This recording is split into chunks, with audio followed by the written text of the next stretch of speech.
आज Doubtnut app download करें। Doubtnut पर अपने सभी गणित, रसायन विज्ञान, भौतिक विज्ञान और जीव विज्ञान के डाउट्स का करो सफाया। बस प्रश्न की फोटो खींचो, एक ही प्रश्न को क्रॉप करो और तुरंत वीडियो सोल्यूशन पाओ। अभी डाउनलोड करें। नमस्कार दोस्तों, हमसे पूछा गया है विभिन्न द्रव्यमान की दो गेंदें समान चाल से ऊर्ध्वाधर ऊपर की ओर फेंकी जाती है। तो यहाँ पर द्रव्यमान अलग अलग है लेकिन ऊर्ध्वाधर ऊपर की ओर फेंकी जाती है। तो कौन सी गेंद नीचे की ओर प्रक्षेप्य बिंदु से अधिक वेग से गुजरेगी? इसका कहने का मतलब है कि हमारे पास दो गेंदें हैं, एक तो मान लिया ये, और कह रहा है कि विभिन्न द्रव्यमान की है, तो एक मैंने बड़ी मान ली, ठीक है। तो दो द्रव्यमान की हमारे पास गेंद है, एक को मैं विवेग से फेंकता हूँ, मतलब कि ऊर्ध्वाधर ऊपर की ओर समान चाल से फेंकी जा रही है, तो इसको भी विवेग से फेंका गया और इसको भी विवेग से फेंका गया। तो देखो यहाँ पर हमारे पास क्या है कि कौन सी गेंद नीचे की ओर प्रक्षेप्य बिंदु, मतलब कि जहां से फेंका गया है ये वाला बिंदु है, ये दोनों की स्थिति यहाँ पर समान है, ठीक है। तो ये लगभग समान है, यहाँ पर देख लेंगे। तो कह रहा है कि जैसे कि हम फेंकते हैं किसी कण को, तो ऊपर की तरफ फेंकते हैं, जब वो अपने प्रक्षेप्य बिंदु पर वापस आती है, तो जब यहाँ पर वापस लौट के आएगी, इस बिंदु से चल के वापस यहीं पर लौट कर आएगी, तो इसका वेग नीचे की तरफ भी होगा। और ये कब होता है? देखो, जितने वेग से ऊपर की तरफ फेंकते हैं उतने ही वेग से ये नीचे की तरफ आती है। इसको सिद्ध भी कर सकते हैं, जैसे कि मान लिया कि हमारी ऊंचाई, ये मान लिया कि h ऊंचाई तक ये जाता है अधिकतम, ठीक है। ए बिंदु से बी बिंदु तक चला गया और फिर हमारे बी बिंदु से ये ए बिंदु तक वापस आ गया, तो मैं इसको सी मान लेता हूँ ताकि कन्फ्यूजन ना हो। तो ये ए बिंदु से बी बिंदु गया और फिर वापस उसी प्रक्षेप्य बिंदु पर आ रहा है, तो सी बिंदु तक आ गया। तो यहाँ पर देखो हमारे पास प्रारंभिक वेग u है और ये अंतिम वेग क्या हो जाएगा यहाँ पर? 0। तो मैं कहता हूँ कि न्यूटन की गति की समीकरण लगा सकता हूँ। देखो, ये जब ऊपर की तरफ जा रहा है तो नीचे की तरफ हमारा जी लगेगा, जो कि गुरुत्वीय त्वरण होगा, गुरुत्वीय त्वरण। अब गुरुत्वीय त्वरण है तो यहाँ पर हम कह सकते हैं कि जब ऊपर की तरफ जाएगा तो न्यूटन की समीकरण में लगाऊंगा, न्यूटन की गति की समीकरण, गति की समीकरण वो क्या होती है? ये v बराबर u प्लस का at होता है। लेकिन यहाँ पर देखो हमारा v ऊपर की तरफ है, तो मतलब प्रारंभिक वेग हमारा ऊपर की तरफ है, तो u प्रारंभिक वेग ही होता है।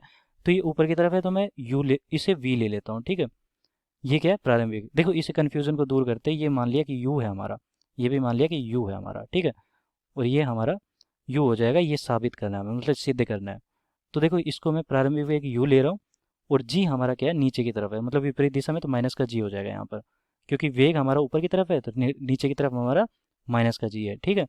t यहाँ पर समय ले लिया मैंने कि ऊपर पहुंचने में इसे t समय लगा और अंतिम वेग यहाँ पर क्या हो गया? 0। तो इसे समय कितना लगा? t बराबर u अपॉन g। अब देखो यहाँ पर ये तो हो गया हमारा प्रारंभिक के लिए, मतलब कि जब a से b तक गया था तब की बात कर रहे हैं। अब यहाँ से b से और c तक आएगा तब की बात कर लेते हैं। तो जब ये आएगा तो यहाँ पर प्रारंभिक वेग इसका कितना हो जाएगा? 0। और ये g नीचे की तरफ लग रहा होगा तो मतलब कि धनात्मक g ले सकता हूँ की बार में। तो यहाँ पर v बराबर u प्लस at की फिर से समीकरण लगा रहा हूँ मैं यहाँ पर। तो हमारा प्रारंभिक वेग क्या है? 0 हो गया यहाँ पर, और अंतिम वेग हमें निकालना है, यहाँ पर कितना हो जाएगा? तो ये v लेकर चलता हूँ फिलहाल के लिए, प्लस का। ये देखो, जिस तरफ हमारा वेग है उसी तरफ हमारा जी भी है, तो ये तो प्लस का ही लेना पड़ेगा। यहाँ पर मैंने माइनस का लिया था, लेकिन यहाँ पर तो हमारा वेग और जी हमारा एक तरफ है, तो ये धनात्मक हो गया। टी यहाँ पर मैं समय लिख रहा हूँ, तो टी हमारा यहाँ पर मैंने निकाल लिया कि जितना ऊपर पहुंचने में समय लगता है उतना ही नीचे पहुंचने में भी समय लगता है, तो यू बटा जी। तो देखो ये यहाँ से कट गया और ये v बराबर हमारा u आ गया, मतलब कि अंतिम वेग आ गया। तो यहाँ पर कह सकता हूँ कि जब ऊपर की तरफ जितने वेग से फेंकते हैं, प्रक्षेप्य बिंदु पर वापस आते समय उतना ही वेग होता है उसका भी।